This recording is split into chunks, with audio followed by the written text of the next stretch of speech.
talking about how to unlock your goddess energy.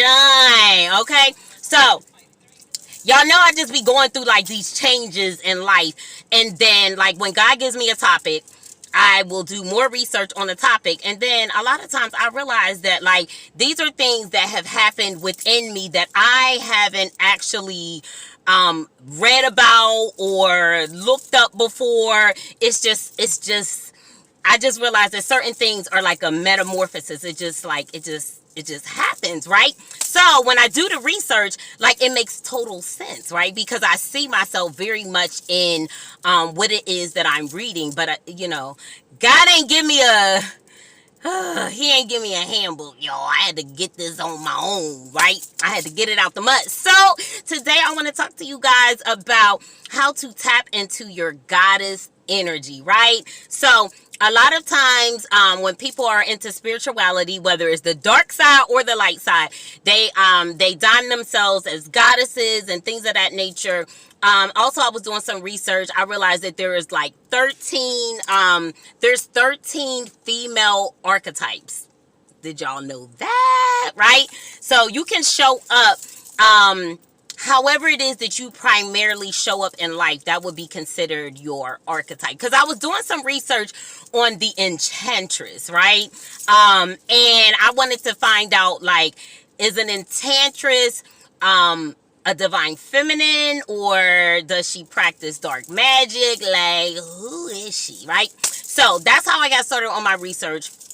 And yeah, and I just realized that the enchantress is a divine feminine archetype, right? Or a feminine archetype. I don't know if I'm gonna call it divine yet. God's still dealing with me. You know what I'm saying? So anyway, you guys, today we are going to talk about 10 ways to tap into your goddess energy. Okay. So number one. So why is it important to tap into your goddess energy, right? Because it's basically taking you back to it's connecting you with your soul, right? It's connecting you with your soul essence. So if you resonate with being a goddess, or you've ever been infatuated with goddesses, or were interested in goddesses, or anything of that nature, you probably are so, right?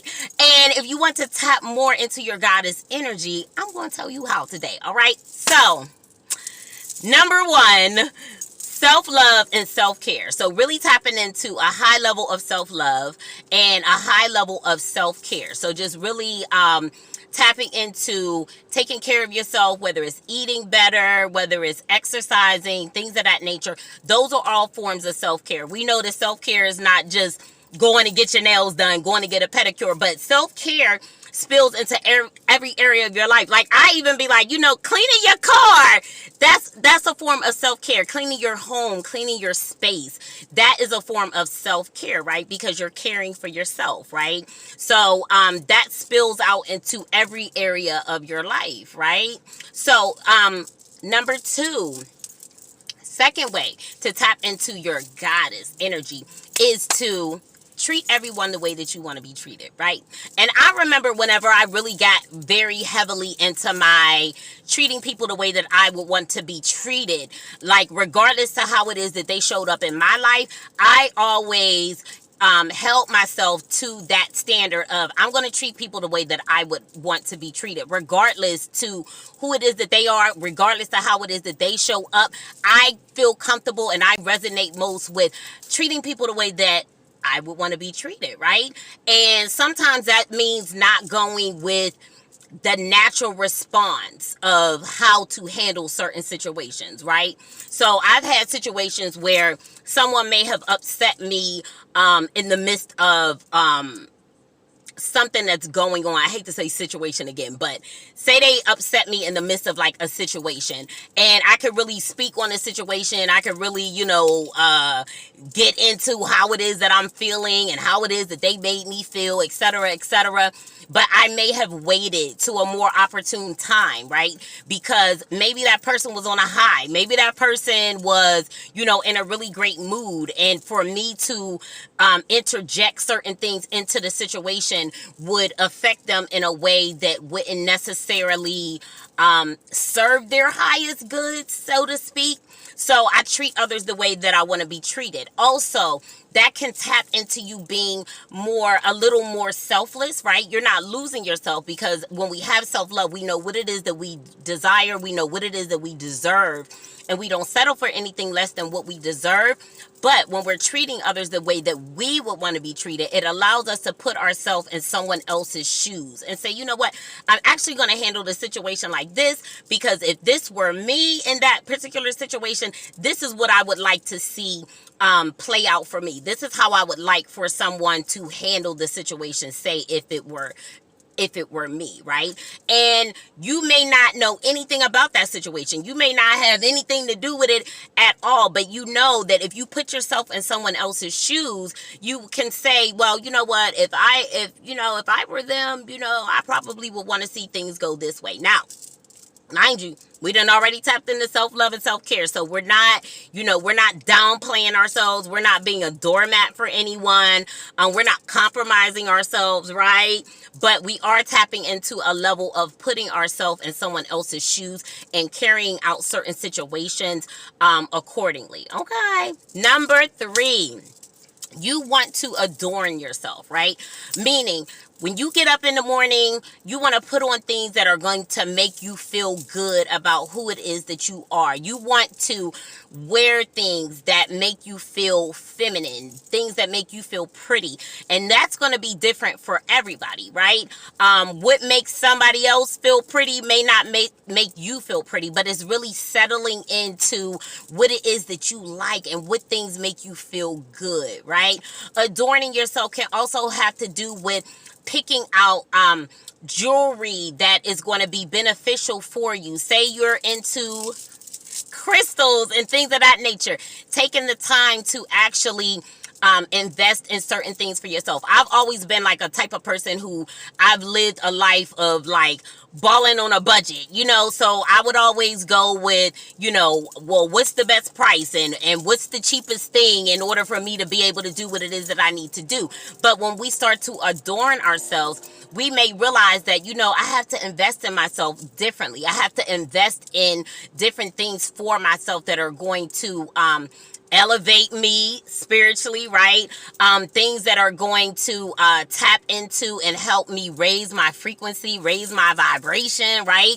And if that means that I have to invest a little bit more than say I did in the past, those are the things that I am willing to do, right?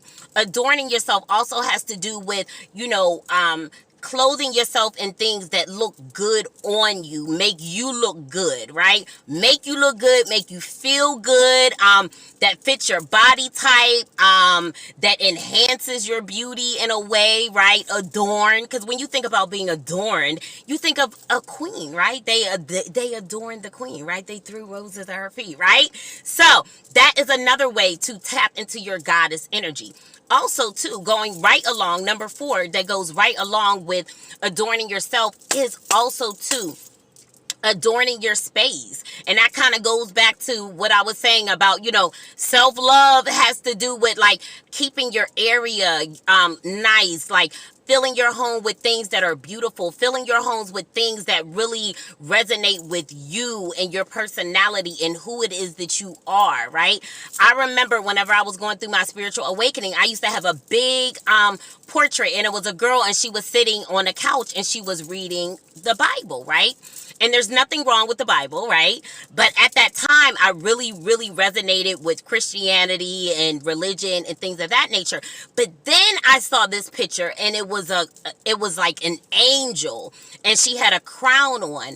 And because I had kind of tapped into more about who it is that I was, and God was just starting to like really expound upon what my spirit was like, who I was as a spiritual being, I started to really resonate with just angelic beings. I've always been a person, even whenever I was in church, I always was a heavy worshiper. Like oh my God, like I just love God, and I love loving on God. I was always a praise and worship dancer. I always did praise dance, things of that nature. So to find out that I was a spiritual being having a human experience, almost as if I was an angel that left heaven and came to earth, that really resonated with me, right? So I took down the picture of the girl that was sitting. Let me take this raggedy rubber band off. Speaking of adorning myself, let me get this rubber band off, right?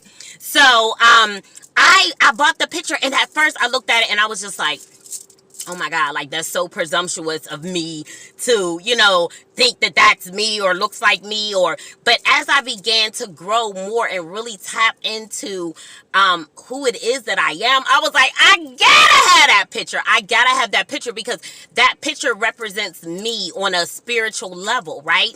So that goes right along with adorning your house, filling your house with things that will speak to who it is that you are, whether it's roses, flowers, things that are beautiful, things that really just speak to you, right? Things that look good, make you feel good. When you look at it, you feel good, right? You put it up on your wall because you like, for instance, another thing too, like I started getting into stencils and things of that nature, and I found the stencil that said always kiss me goodnight, right? That really spoke to me because I want to be with somebody that's always going to kiss me goodnight, right? So that's on my wall. Those of you who watch my older videos, who watch my Queen TV After Dark videos, well, any of my videos that I'm filming in my bedroom, you see on the wall, it says always kiss me goodnight. And that really spoke to me, right? So filling your space with things that really will speak to who it is that you are as a person,